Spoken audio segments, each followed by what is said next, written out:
Na'am. In the first narration in the Sahih of Imam Muslim, rahimahullah ta'ala, and we mentioned last week, ikhwan, in the narration, an Yahya ibn Ya'mar, on the authority of Yahya ibn Ya'mar.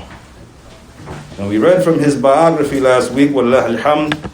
So now we continue with the sharh of this narration. And we are reading specifically, ikhwan, from the explanation of Shaykh Muhammad ibn Ali ibn Adam al-Athiyubi, rahimahullah ta'ala rahmatan wasi'ah. And he mentions, ikhwan, regarding this, عن يحيى بن يعمر قال كان أول من قال في القدر. The first of those who talked about the divine decree of Allah subhanahu wa ta'ala. And in this particular wording, ikhwan, we have في القدر. وفي بعض النسخ, and in some of the different variations of the different texts, the different prints, it says بالقدر. And this is an Arabic distinction here between fi and ba.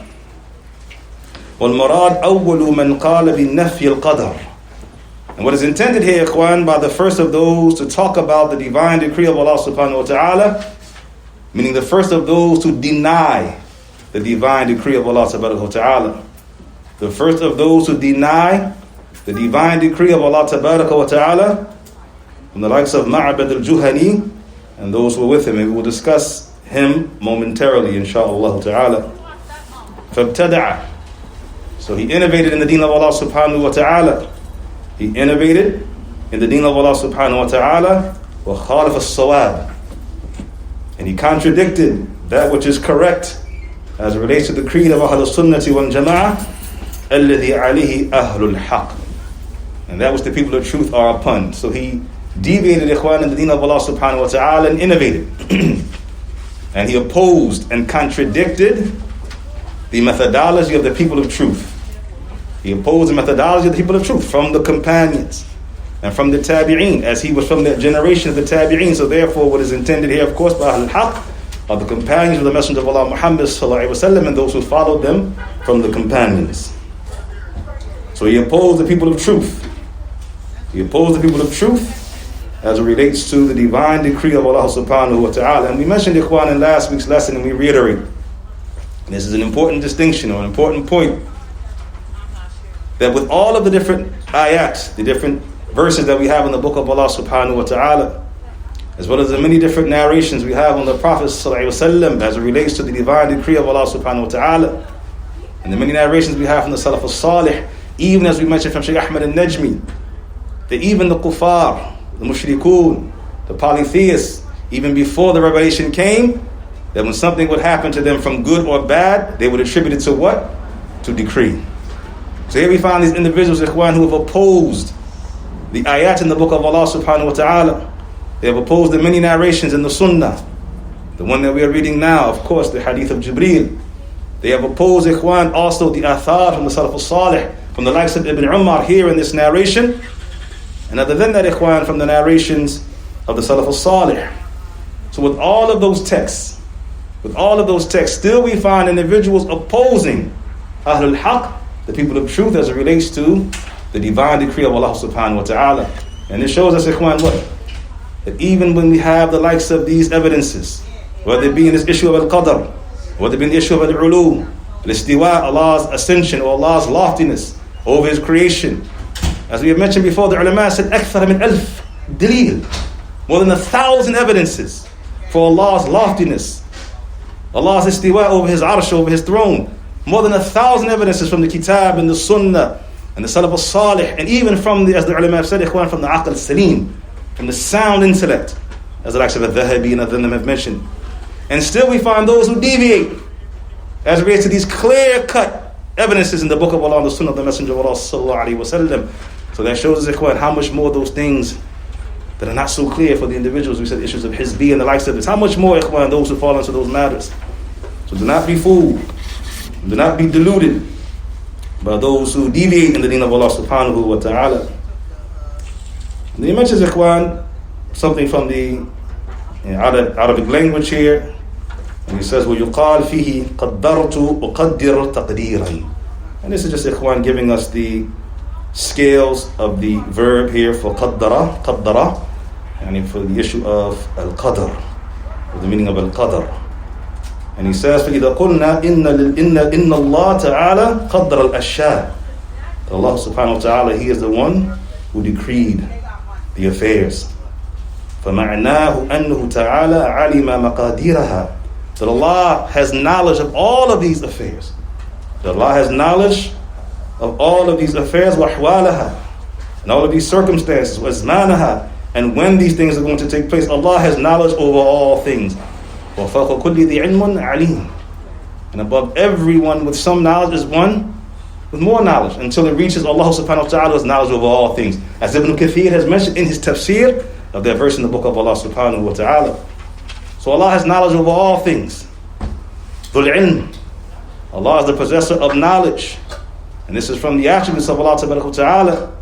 As we said, from His name, Al-Alim, and that which comes from Al-Ikhwan is the attribute, the possessor of knowledge. And that is knowledge over all things. It is knowledge over everything, Ikhwan, in the heavens and the earth, as we have mentioned, Ikhwan, in the lessons of the tafsir of As-Sa'di, rahimahullah ta'ala. So he says, Ikhwan, قَبْلَ إِيجَادِهَا. Allah has knowledge of these things before they come into existence. Before Allah brings these matters into existence, He has knowledge about them. All knowledge about them, whatever it may be, Ikhwan. From the small of it and the big of it, from the hidden of it and the apparent of it, Allah has knowledge of it before He brings it into existence. Allah fikum. And then He says, ثُمَّ أَوْجَدَ مِنْهَا مَا سَبَقَ فِي عِلْمِهِ. And then He brings into existence that which was already known to Him. And then He brings into existence that which was already known to Him. Now, Ikhwan, we have to be mindful of this, because in this, Ikhwan, is where the Qadariyah, where they deviated and where they contradicted the method of the Salaf al-Salih. In this matter, Ikhwan, of Allah's knowledge of that which was going to happen, as we will see momentarily, bi'idhnillahi tabaraka ta'ala. So in this, Ikhwan, these Qadariyah, the people who deny the divine decree of Allah subhanahu wa ta'ala, they also, Ikhwan, failed as it relates to the matter of Asma wa Sifat, the names and the attributes of Allah subhanahu wa ta'ala. They did not believe correctly, in accordance with the belief of Ahlul Sunnah wal Jama'ah, who believe that Allah is Al-Alim, that Allah has knowledge of all things. Everything that is, was, and will be, Allah has knowledge of it. But as for the Qadariyah, Ikhwan, they denied this. They said the affair is unuf, meaning that there is no divine decree, that nothing was predestined, and that Allah did not have knowledge of that which was going to take place. He says, after this, Ikhwan, Allah yabri fikum,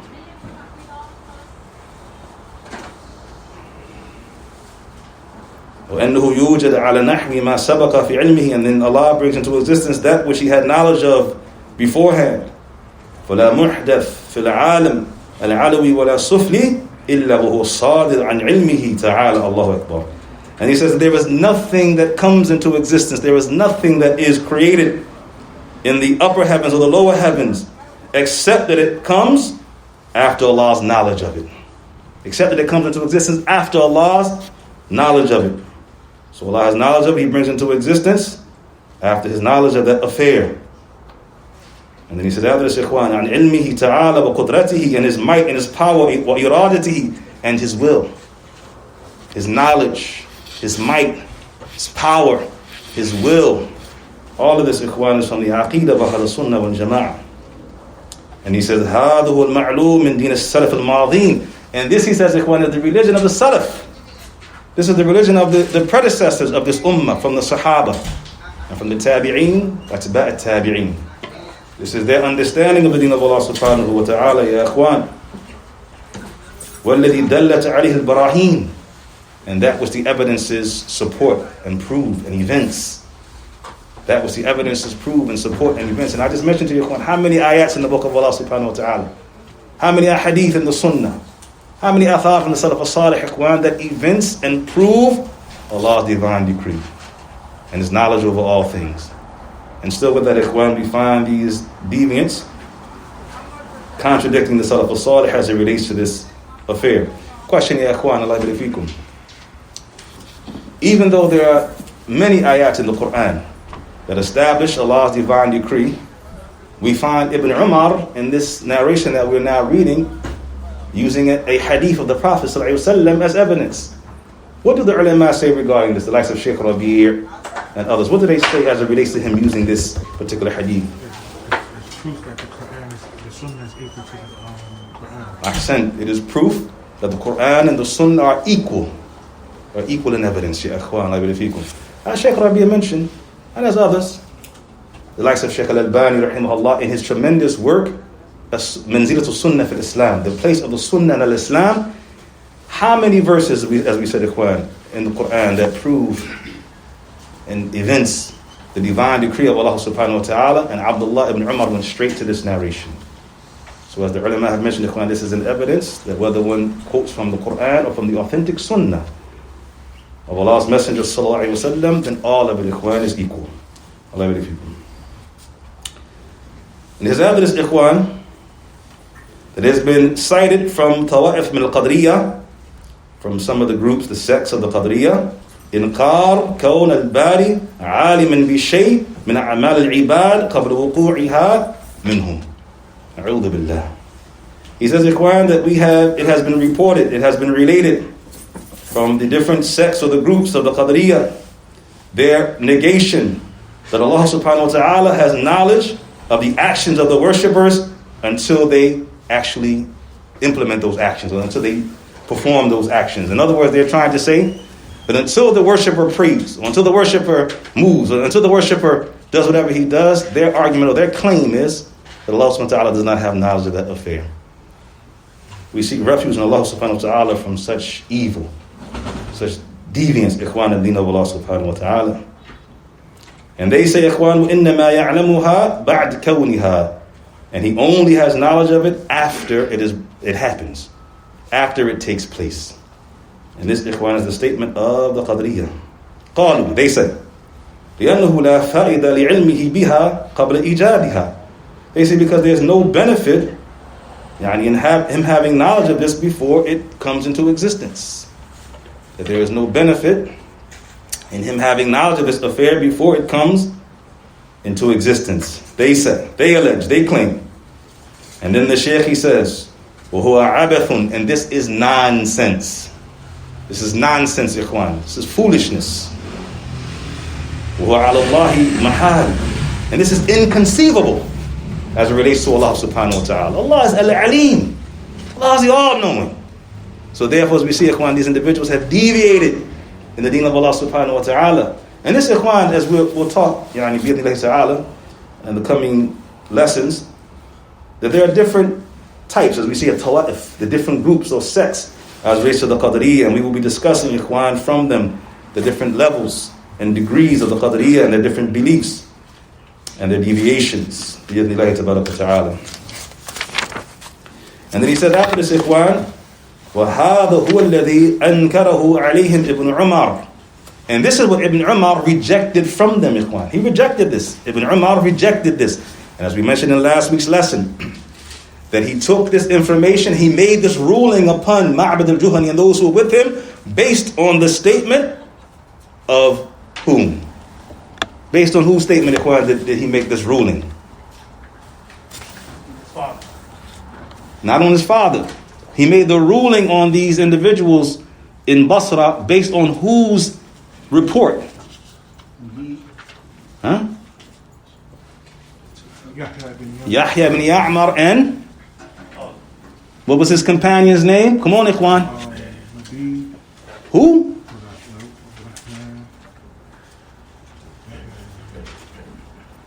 Yeah, ikhwan. Every week I say to you, study your notes. Every week I say to you, go back and review your notes. I told you, ikhwan, not only to review your notes, but I also told you to what? To organize them. Write them out in class. Sometimes when you're writing in class, you're writing quickly. So you need to go back and to organize your notes, ikhwan. This is how you keep your knowledge firm in your mind. Umar, who's the companion he traveled with? I just cracked my notes, Sheikh. I got it broke down. Humayd ibn Abdurrahman al هو البصري الحميري. I like that, أخي البصري. صحيح. الحميري. Humayd ibn Abdurrahman al-Himyari. أحسنت. Khair inshallah. Ikhwan, I'm going to repeat over and over again. You need to review your notes. You must review your notes. Allah yabarik fikum.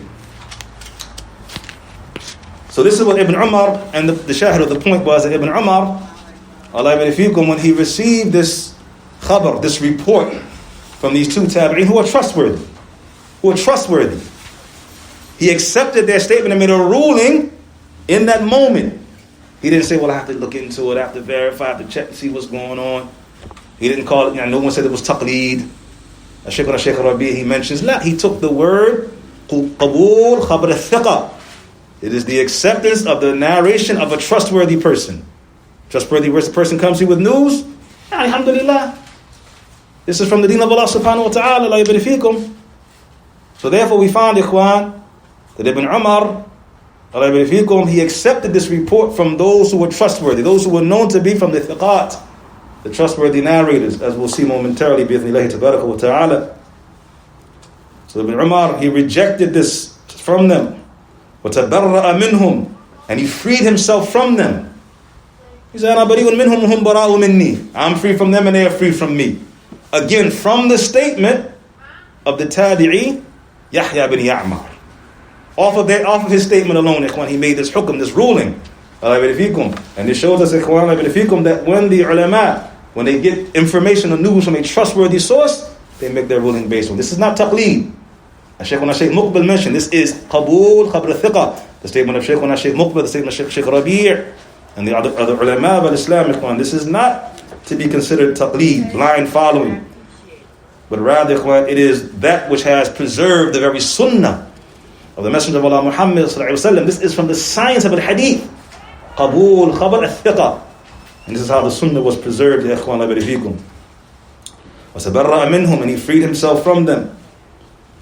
وَسَيَأْتِي تَمَامَ الْبَحْثِ فِيهِ بِالْمَسْأَلَةِ الْخَامِسَةِ إِنْ شَاءَ اللَّهُ تَعَالَى. And the Shaykh says he will go into greater detail as it relates to this issue in issue number 5, or point number 5 in this explanation of this hadith. Bil Basra, and he mentions Bil Basra. Now, ikhwan, this is interesting. He says, يعني بفتح الباء وضمها وكسرها. It can either be said Basra, Busra, or Bisra. All three of them are correct. This is similar to whose name? We said you can also pronounce other ways. Dihya, Dihya, Al-Kalbi, or Kalbi or Kalbi. لا. شو ولا شيء. لا. يعني Mahmoud. Yeah, but I will stay with Dihya for a second. Dihya or Dahya. Dihya or Dahya Al-Kalbi. Both of them are from the Lughat of the Arab. Both of them are correct. طيب الترمذي والترمذي. الترمذي والترمذي we mentioned before. But what is more popular, what is more well known? Tirmidhi. الترمذي. But both are correct from the different dialects of the Arab.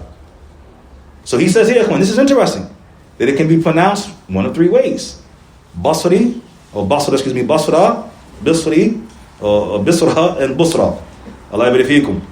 And he says after this, ikhwan, وَيُقَال لَهَا, and then he says, first of all, he said, وَالْمَشْهُورِ بِالْفَتْحِ.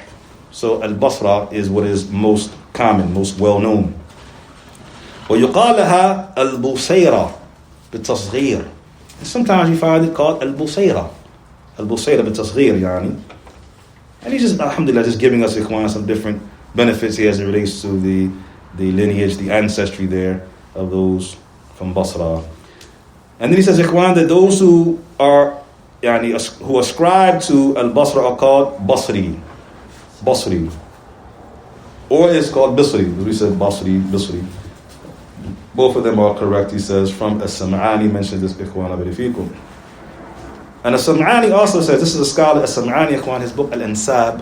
He has a book, ikhwan, where he clarifies the different lineages.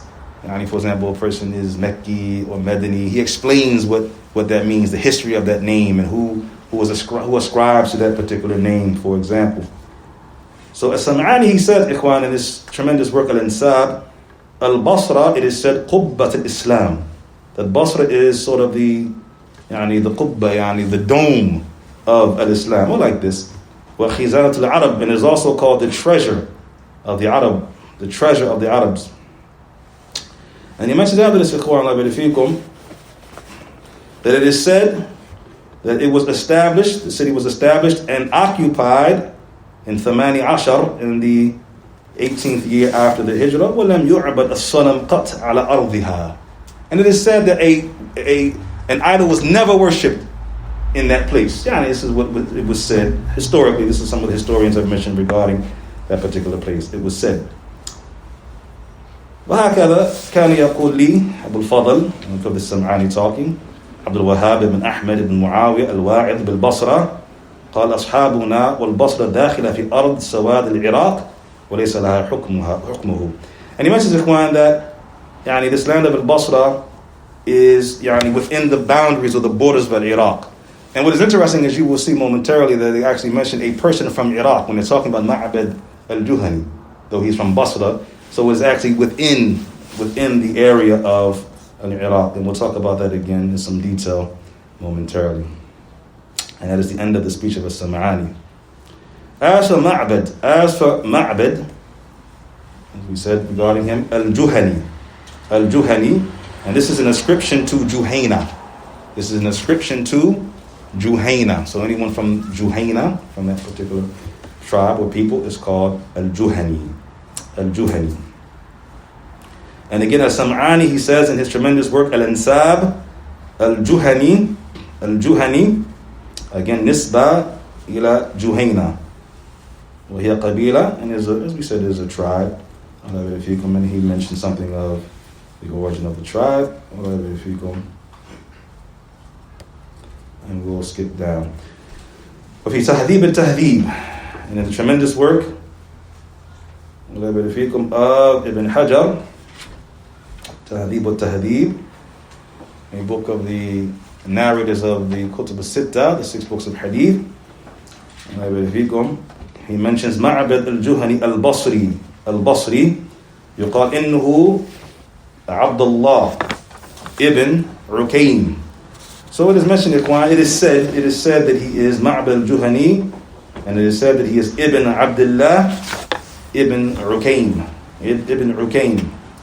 And I'll talk a little bit more about that momentarily, inshaAllah tabaraka wa ta'ala. Ma'bad al-Juhani, or Ma'bad ibn Khalid al-Juhani, كان يجالس الحسن البصري هو أول من تكلم في البصرة بالقدر فسلك أهل البصرة بعده مسلكه. And then he says, Ikhwan, in the biography of this individual, some people say his name was Ma'bad ibn Khalid. Some say Ibn Abdullah, some say Ibn Khalid, and I'll talk momentarily about that. There is, as I mentioned last week in last week's lesson, there was a companion. There was a companion with a similar name, Ma'bad al-Juhani. There was a companion with a similar name. And we'll talk momentarily about the distinction between, of course, the two of them, from some of the speeches of Ibn Hajj and others from the scholars of Hadith. So he says after this, Ikhwan, that he was the first of those who denied the divine decree from the people of Al-Basra. And then after him you found some of the people of Basra following in his way, following in his example. And as we'll see momentarily, Ikhwan, from his biography, he was from one of the people who was diligent in calling the people to innovation. He used to actually go about going to his neighbors and go about to the people of the town, striving to call them to deviation. And therefore, Ikhwan, as we see here, as it mentions that the people followed in his footsteps. We ask Allah to protect us and preserve us, Ikhwan. It is also said that he is Ibn Abdullah, as we said, Ibn Uwaymir. And it is also said that he is Ibn Khalid. It is also said Ibn Khalid. وذكره ابن سعد في الطبقة الثانية من تابعي أهل البصرة. And he is mentioned, Ikhwan, he is mentioned from the second generation of from the tabi'i of Ahl al-Basra, and the people of al-Basra. وكان أول من تكلم في القدر بالبصرة. And as we mentioned before, he was from the first of those to deny the divine decree of Allah subhanahu wa ta'ala, to spread that deviation among the people of al-Basra. وكان رأسا في القدر. And he was from the head of those people. He was one of the heads of those people. Now listen to this, Ikhwan. قدم المدينة فأفسد بها أناسا. He went to Al-Medina, Ikhwan traveled to Al-Medina and corrupted some of the people. And corrupted from the people. So this individual, Ikhwan, is responsible for corrupting in Al-Basra. And then going to Al-Medina and corrupting from the people of Al-Medina. Look at this individual, Ikhwan. And this is, Ikhwan, from the ways of the people of innovation. Are we not familiar, Ikhwan, with the narration of Yazid al-Faqir, which is also collected by Imam Muslim in the Sahih? We'll be reading, inshaAllah ta'ala. What sect was Yazid al-Faqir from? Who remembers? Umar, you remember? Yazid al-Faqir. Mahmoud, what sect was he from?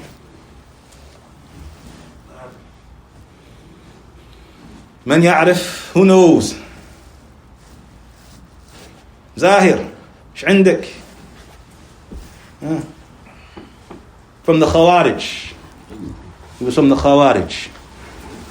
And he said that he had been influenced by the methodology from the creed of the Khawarij. In particular, that the people who die upon major sin would be in the hellfire forever. Particularly that belief of the Khawarij. And Yazid al-Faqir said, Ikhwan, in the narration in Sahih Muslim, he said, so we intended to make Hajj. And then after Hajj, we intended to go out among the people and call them to our methodology. That was their intention, Ikhwan. To go to make Hajj, and then after they made Hajj, it was their intention to go out and call the people to their methodology. Now, Ikhwan, this is important. Because we see, Ikhwan, that these individuals, Ikhwan, they don't rest. The likes of Ma'bad al-Juhani and the likes of, as we see here, Ikhwan, from Yazid al-Faqir, before he repented. We'll talk at the end of the narration, he repented. But the shadow of the point is, Ikhwan, that Ahlul Sunnah wal Jama'ah, Ikhwan, have more right, more responsibility to be diligent in calling the people to the Sunnah. Going out, Ikhwan, and striving to call the people to the Sunnah of the Messenger of Allah, Muhammad sallallahu alaihi wasallam, in accordance with the methodology of the Salaf al-Salih. Taking every opportunity, Ikhwan, not resting, taking every opportunity, giving out a recording, giving out a pamphlet, giving out an article, buying some books, giving out those books, so as to call the people to the deen of Allah subhanahu wa ta'ala. Not resting, Ikhwan, except, but striving to call the people to the methodology of the Salaf al-Salih. Being more diligent than that which we find from the likes of these innovators on the deen of Allah subhanahu wa ta'ala. Anyway, Yazid al-Faqir, in the narration, he mentions that when they went out, they happened to come across Jabir ibn Abdullah. Jabir ibn Abdullah, the noble companion of the Messenger of Allah Muhammad sallallahu alaihi wasallam, and he just happened, Ikhwan, to be giving evidences from the Kitab, from the book of Allah subhanahu wa ta'ala, and clarifying the meaning in relation to those verses that refute the Khawarij. Those verses from the Quran that refute the Khawarij. And in the narration, Yazid said, one of them said, I don't believe the Shaykh would lie on the Messenger of Allah sallallahu alaihi wasallam. That's what one of them said. I don't believe it.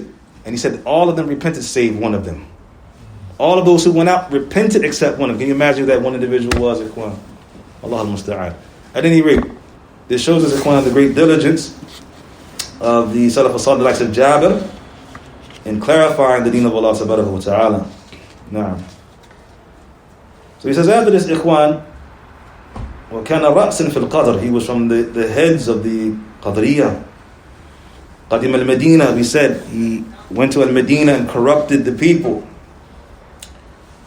And he was mentioned, Ikhwan, by Abu Zura' al-Razi in the Du'afa, from the weak, وَمَنْ تُقُلِّ مَا فِيهِمْ, from those who the people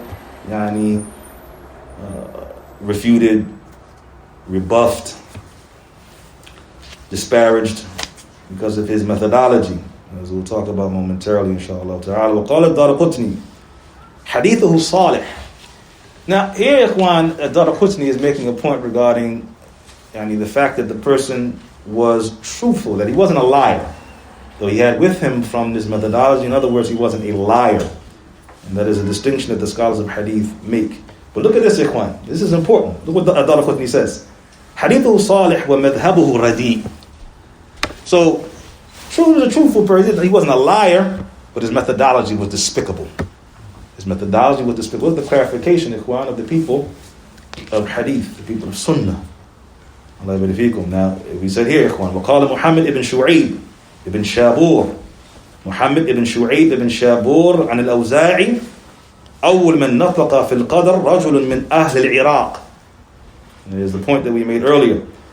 That Al-Awza'i said that the first of those who spoke about or denied the divine decree of Allah subhanahu wa ta'ala was a man from Al-Iraq. And then he says,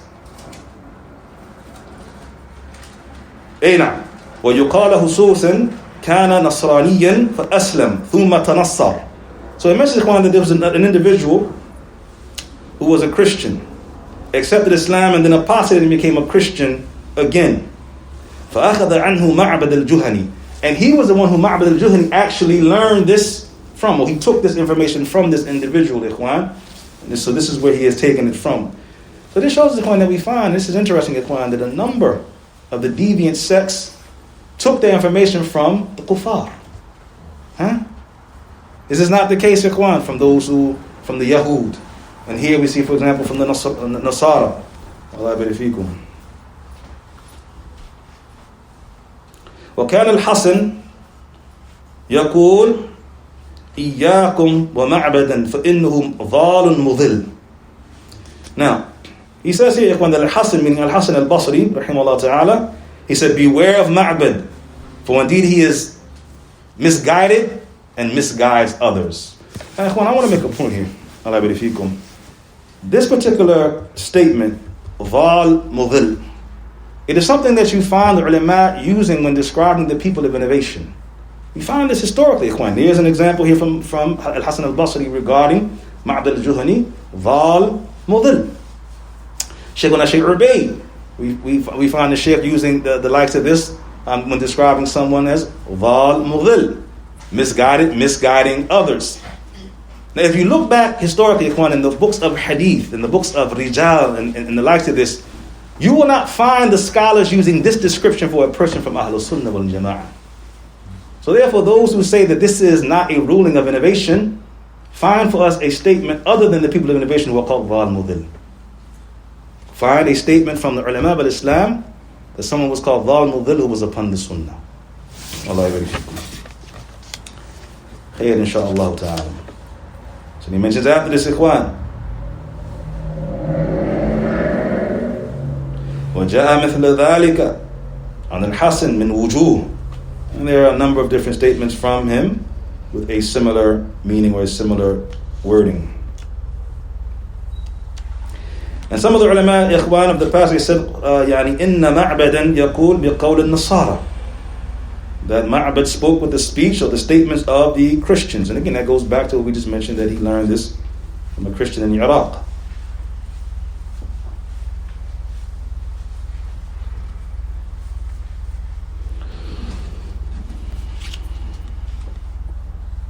Now, so the point I want to make before we move on, Ikhwan Allah Fikum, regarding this individual, Hayakum Allah, as we said, this is not there's a Sahabi named Ma'bad ibn Khalid al-Juhani, in what is correct, in the more correct statements of the ulama of Islam. His name was Ma'bad ibn Khalid al-Juhani. Ibn Hajar says regarding him, lahu suhba, that he has companionship, he is classified as a companion. Rawa an Abi Bakr wa Umar, and he related narrations from Abu Bakr and from Umar. So again, a similar name. Mata sana, his name was Sab'een, he died in the year 72. He died in the year 72 after the Hijrah. وهو ibn 80 sana, and he was at the age of 80. He died in the year 72 at the age of 80. And Ibn Hajar also says, هو غير معبد الذي تكلم في القدر. And look, Ibn Hajar gives us the distinction here. He says that he is not the Ma'bad who denied the divine decree of Allah subhanahu wa ta'ala, clarifying the difference between these two individuals. And that is important for us. And we mentioned this in last week's lesson, that sometimes you'll find a person who has the same name and ascription as another person. This is where we have to get into the father's name and the grandfather's name, and to the end of that, so we can distinguish between those individuals. Wallahu ta'ala a'la wa a'lam.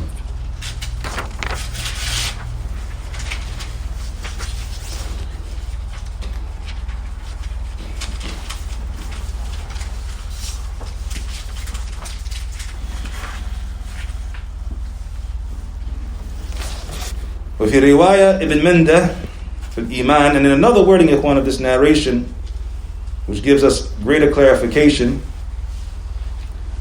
as it relates to the overall meaning of the narration, من طريق المعتمر ابن سليمان عن أبيه عن يحيى ابن يعمر قال كان الرجل من جهينة فيه زهو.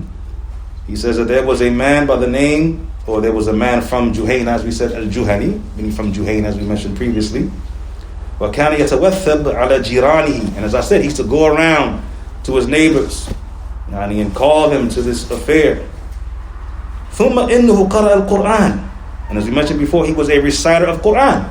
Remember we mentioned before Quran, Quran, he was a reciter of the Quran. And that those individuals who were with him, يَقْرَؤُونَ الْقُرْآنِ وَيَتَقَفَّلُونَ الْعِلْمَ, that they were reciters of the Quran, meaning they diligently recited Quran. They were always reciting Quran. And they were from the people who strove to learn knowledge. وَقَصَّ عَلَى النَّاسِ. And he was from those who used to relate stories and narrations to the people, reports or stories like this to the people. ثُمَّ إِنَّهُ صَارَ مِنْ أَمْرِهِ أَنَّهُ زَعَمَ أَنَّ الْعِلْمُ أُنُفٌ. And then he began to deny Allah's knowledge of that which is decreed. Now this is important, Ikhwan, because in this particular wording here we have more information than we have in the narration of the Sahih of Imam Muslim. Remember we said from Shaykh Abdul Muhsin al-Abbad that when we bring the different narrations, the different wordings together, we get a clearer picture of everything that is going on. So this Ikhwan gives us more information now, because in this narration we have the actual word ilm, that he denied the knowledge of Allah subhanahu wa ta'ala as it relates to the divine decree. And then he said, "Man sha'a amil khayran, wa man sha'a amila sharran." And he said, what? Whoever wishes do good, whoever wishes do evil. Why is he saying that, Shaykh Yusuf? What do you mean by it? What does Ma'bad al-Juhani mean? Whoever desires to do good, then do good. Whoever wants to do evil, do evil. What's intended there?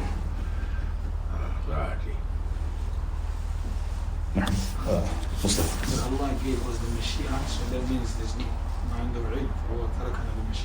Ahsant. In other words, just do whatever you want. It's already decreed, right? So do whatever you want to do. Do evil, do good, whatever you want to do. It's already decreed what's going to happen to you. Right? Ahsant. So he says, after this, Ikhwan, la fikum, قال فلقيت أبا الأسود. He says, so I met with Abu al-Aswad. فذكرت ذلك له. And look at this. And I mentioned it to him. Abu al-Aswad from the Tabi'een. And he said, and I mentioned this to him. فقال كذب. Abu al-Aswad said he has lied, meaning Ma'bad al-Juhani has lied. ما رأينا أحدا من أصحاب رسول الله صلى الله عليه وسلم إلا يثبت القدر. He said, we have not met one of the companions of Allah's Messenger except that they established the divine decree of Allah subhanahu wa ta'ala. And this is from the Tabi'i. This is from a Tabi'i who informed him of this. And look what he said after this, Ikhwan. ثم إني حججت أنا أبو حميد بن عبد الرحمن الحميري. And then even after he heard that from Abu al-Aswad, what did he do? They traveled to sit with the companions of the Messenger of Allah, Muhammad sallallahu alaihi wasallam. So this shows us, Ikhwan, that those people from the Salaf al-Salih, Ikhwan, they loved to go to the people of knowledge and those who had more knowledge. So they strove to go to the companions and hear what the companions would say regarding this. But that particular narration, Ikhwan, brings us a clearer picture, a fuller picture of what took place as it relates to this issue. فانطلقت, they ذهبت, meaning I went. Himself, Ana wa Humayd ibn Abdul Rahman.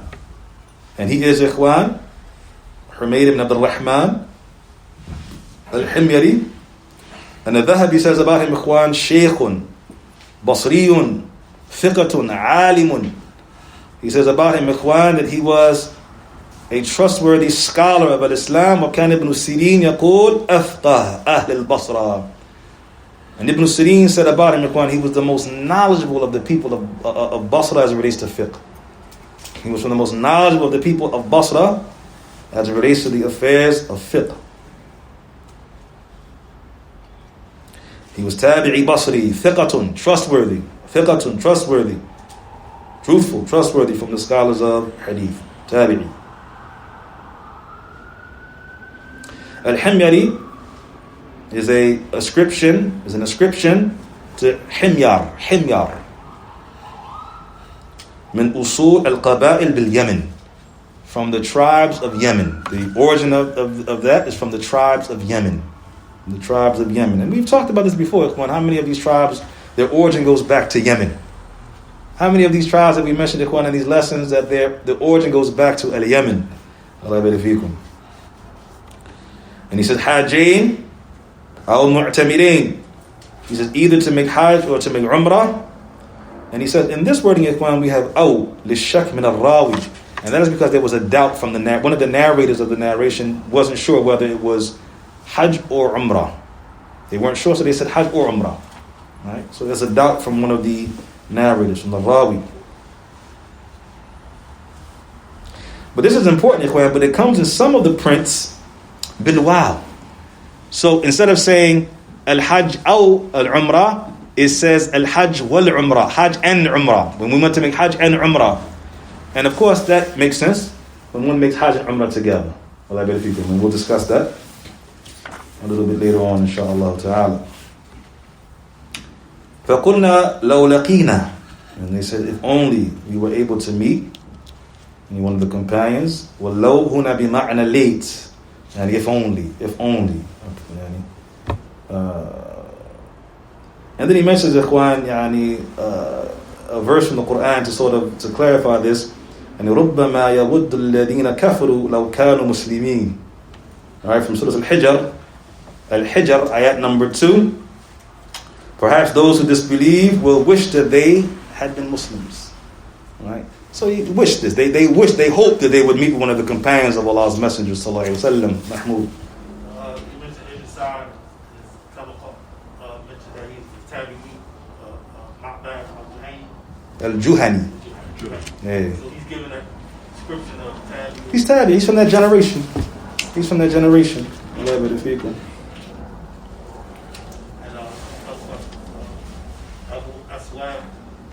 That's the you hear his name is associated with the with the language, with the lugha. He's supposed to be from the first of those who established the issues of grammar or the rules of grammar in Arabic language, or like this.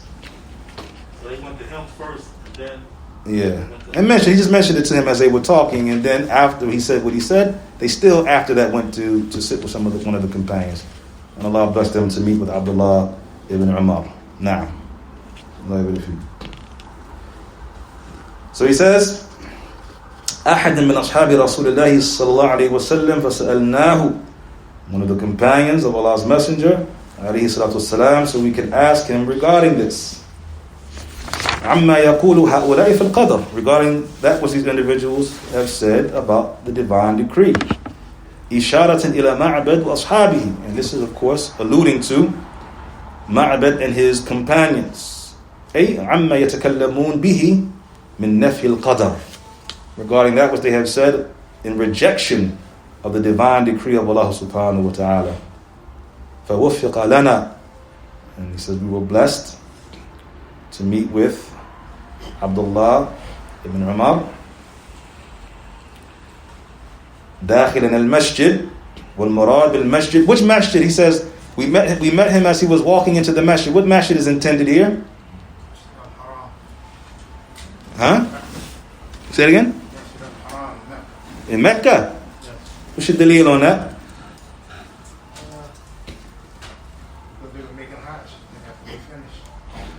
So after you make Hajj, you can't go to Medina? But they were still there. But they said, while we're here, we're going to visit. لا, listen, عجيدا, listen. He says, إخوان, والمراد بالمسجد المسجد النبوي. What is intended here is the Prophet's masjid. Now, Umar, this is where you had a bit of a disadvantage because there are other narrations that further give a fuller picture. Remember we talked about bringing all the narrations together? There's another narration that gives a fuller picture. So let's get into it now, inshallah ta'ala. So it is al-Masjid al-Nabawi. It's the Prophet's masjid that is intended here in the narration. And he says, فَقَدْ بَيَّنَتْهُ رِوَايَةِ ibn Manda. The same narration that we mentioned earlier from Ibn Manda, he said it clarifies what is intended here by which masjid is intended in the narration. في Kitab al-Iman, and here is the love. The same narration on Al-Mu'tamid ibn Sulaiman, عن أبيه, عن Yahya ibn Ya'mar. فَلَمَّا قَضَيْنَا حَجَّنَا, so when we completed our Hajj, قُلْنَا نَأْتِ الْمَدِينَةِ. He said we're going to now go to Al-Medina. After finishing Hajj, they said we'll now go to Al-Medina. فَنَلْقَى ashab Rasulullah sallallahu alaihi wasallam and meet with one of the companions of Allah's Messenger. So now he says they made Hajj, and now they're saying now we're going to go to Al-Medina with what intention? To meet with one of the companions of Allah's Messenger. فَنَسْأَلُهُمْ عَنِ الْقَدْرِ, and we can ask them regarding the divine decree. قَالَ فَلَمَّا أَتَيْتُ الْمَدِينَةِ, so he says, so when we reached Al-Medina, to the end of the hadith. So that again, Umar, that further gives a fuller picture or further clarifies what is intended there by the message. And again, we go back to what Shaykh Abdul Muhsin al-Abbas said, when you combine the different wordings of a narration, you get a fuller picture of what's going on, as we see here, inshallah ta'ala. We're almost done, Ikhwan. Just let me finish 2 more points, inshallah ta'ala. فَاكْتَنَفْتُ أَنَا وَصَاحِبِي أي سِرْنَا فِي كَنَفَيْهِ. So he says, Ikhwan, that we went on both sides of Abdullah ibn Umar. We went on both sides of Abdullah ibn Umar. وَأَرَادَ بِصَاحِبِهِ حُمَيْدِ ibn Abd al-Rahman. And he intended by his companion, of course, as we mentioned before, the narrator is Yahya ibn Ya'mar. He intended by his companion, Humayd ibn Abd al-Rahman al-Himyari. أَحَدُنَا عَنْ يَمِينِهِ وَالْآخِرَ عَنْ شِمَالِهِ. So this clarifies what was intended by being on both sides of him. One of us on his left and one of us on his right. Now there's a benefit even in that, Ikhwan. There's a benefit even in the way that they place themselves beside Abdullah ibn Umar. This is tremendous, Ikhwan. He says, فِيهِ تَنْبِيعَ عَلَى أَدَبِ الْجَمَاعَةِ. This, Ikhwan, is clarifying for us the etiquette of a group of people, مَشْيَهُمْ مَعَ فَاضِلِهِمْ. The way you should walk with somebody who is more knowledgeable than you, or more respect, someone you esteem, you have esteem for, you respect highly, that you should treat this person in this same fashion or this same way. This is the etiquette that one should have with this type of individual. And that is, Ikhwan, to be on both sides of him. And he mentions the reason for this, Ikhwan. قال Al-Qurtubi says, وَإِنَّمَا جَاءَاهُ كَذَلِكَ تَأَدُّبًا وَاحْتِرَامًا. That they did this out of respect and honor for him. That they did this, the way that they placed themselves, one on his left and one on his right, out of respect and honor for him. إِذْ لَوْ قَامَ أَمَامَهُ لَمَنَعَاهُ الْمَشِي. Because if they had walked in front of him, for example, then that would have prevented him from being able to walk.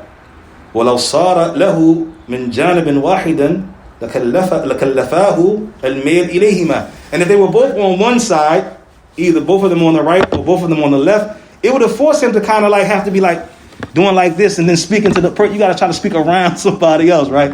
So that would have made it difficult on Abdullah ibn Umar to actually even impart information to them. So by them being on both sides, he can just talk. They're both right there. He ain't got to go all like this and speak around the person.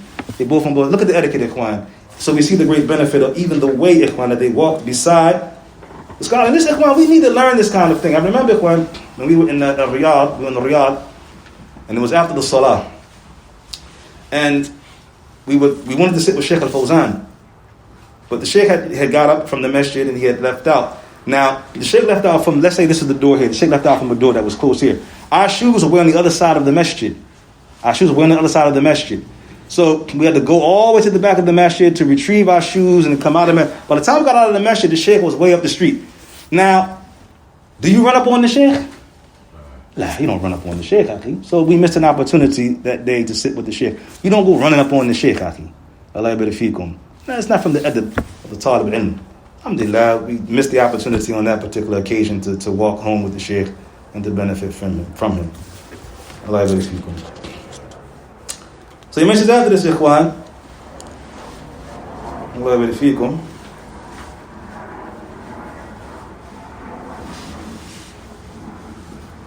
فَظَنَنْتُ أَنَّ صَاحِبِي.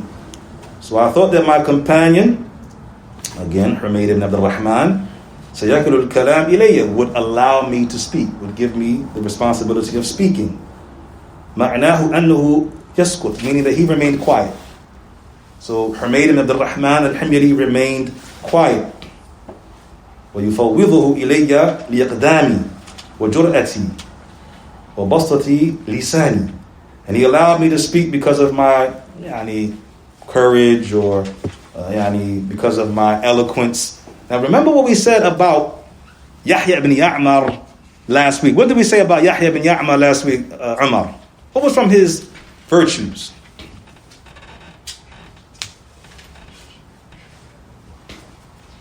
Mahmoud. Judge, eloquent, trustworthy. He was a judge, and he was from the most eloquent of the people in the Arabic language. He was from the most eloquent of the people in the Arabic language. They said there were three people that when you mentioned the Arabic language and fasaha, eloquence, he was one of them. Right? So that explains for us, Ikhwan, why his companion let him speak. He was more qualified. He was more qualified to speak. This shows us something, Ikhwan, that we don't find in this narration that his companion Humayd was tripping all over himself to be the first one to speak. No, let his companion, because his companion was more qualified. He was better suited to talk, so he let his companion. Ikhwan, unfortunately, far too often, Ikhwan, we don't have the ability to do something, but we're tripping over the people to try to get there. We want to be the first one tripping over each other to get to lead the salah. And we don't have a proper recitation. Maybe there are those who are among us whose recitation is better. Shaykh al-Albani, Ikhwan, we remember we said this many times, that the people, they break their necks to do things, Ikhwan, to be seen amongst the people, to be honored amongst the people, even if they may not be qualified to do so. And he mentioned in particular the leading of the salah. He says, so you find the people in the masjid tripping over one another to lead the salah.